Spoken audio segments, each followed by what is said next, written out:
Hi everyone, the Math Coach here once again, bringing you a solution to one of the problems you have brought to my attention. We've got an equation here, and it is said to be an identity.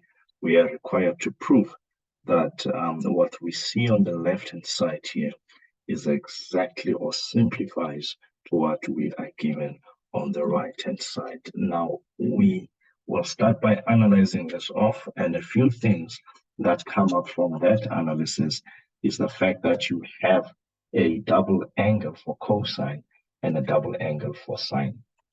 We are definitely guaranteed a mark here because there's only one way to break down the double angle for sine. But then to break down the double angle for cosine, there's three ways which we have to consider, and we have to pick the most suitable, less complicated way.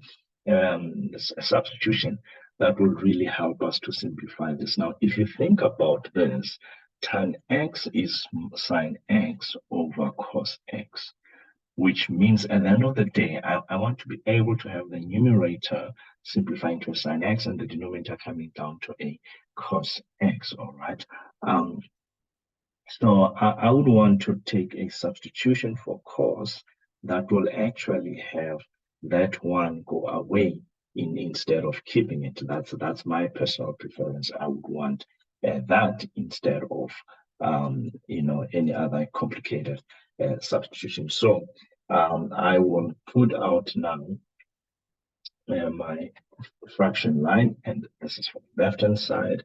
I'm going to work from the left hand side to the right hand side here, and I will go for the substitution that says cos 2x is 1 minus 2 sine squared x minus sine x. I hope you know these by now, or at least they give you a formula sheet to use. So the sine as 2x, as I said, is just 2 sine x cos x minus cos x. When you simplify the numerator, I hope you see the importance of brackets. Again, I always stress the use of brackets for any substitution, whether it's positive or a negative number. Just make it a habit because then sometimes you're in a hurry and all that, then negative numbers creep in there. So negative and negative, and a positive is a negative, but negative and a negative gives me a positive. So that will be positive 2 sine squared x minus a sine x. And now let's get to the denominator. There's only one thing that I can possibly do here. If you look at this, let's consider sine x as a p and cos x as a k. So you have 2pk minus a k. One thing that's common there is a k. So you want to factorize that and leave it as 2p minus 1. So I'll do just that with the denominator and factor out cos x. And this now leaves me with 2 sine x minus 1 in the brackets. Meanwhile, in the numerator, 1 subtracts 1, and I am actually left with, because of space here on my screen, writing pad, I will just have to do this here. So I'm still on the left hand side. I have 2 sine squared x minus x. So what I will do is I will once again see this as, like, think about 2p squared minus p. Again, taking out the common factor there, p seems to do the trick. So I go p. I should do this in terms of sine. So I should go sine x into 2 sine x minus 1. And this is all over cos x into 2 sine x minus 1. The rest is history at this stage because that's going to happen. Sine x over cos x is exactly what we wanted. And so we have shown that the left-hand side is truly equal to the right-hand side. End of proof. We're going to look at the next question right away, which requires us to find the values of x in the interval negative 180 to 180, for which this identity will not be valid.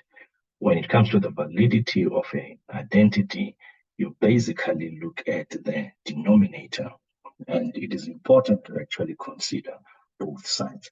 Now, if you look at the denominator on the left-hand side, we know that this thing simplifies to this here, which means I just need to find out when is cos x equal to 0, and when is 2 sine x minus 1 equals to 0. 2 sine x, actually, when I simplify it, it gives me sine x equals to half. So this means that for any x value that gives a 0 for the cosine, the identity will be valid. And for any x value, by the way, in the interval minus 180 to 180, that gives me a half for sine, the identity will be valid. Now, I can't help but think of the graphs for both the cosine and the sine, because they easily bring up these values.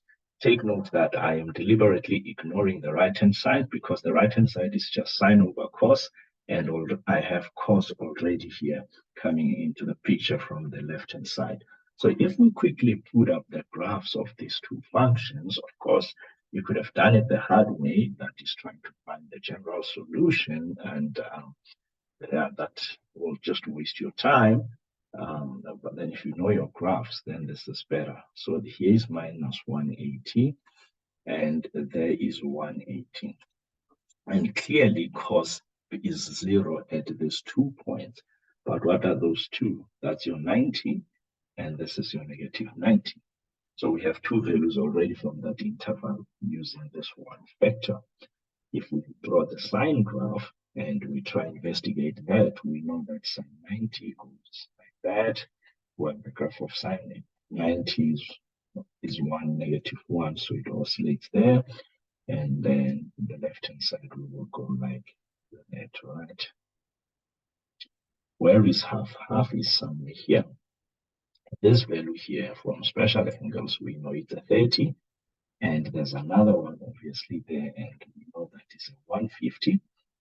And what else have we got now? On the left-hand side, there's clearly no solution for the sine graph because it is negative in that interval.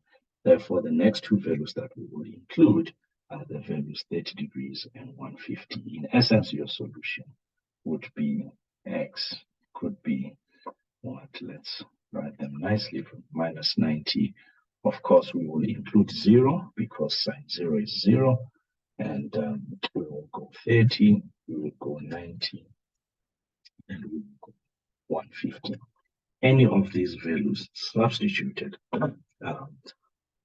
should suggest actually, why am I putting 0 again? My apologies. Yes, we are human, so we do make those mistakes. 0 should not be there at all because 0 is 0, but then cos 0 is not. So in any case, this thing will not make that thing invalid. So it's minus 90. X say what? What did I have? I had a 30 and I had 90. Right. That's about it for this video. Let that error make you think. Okay, as you write these things, think about them. Okay, thank you very much. I hope you have enjoyed this video. Remember to like, subscribe, share with friends. Let them also, get this advantage of exam preparation. See you in the next video.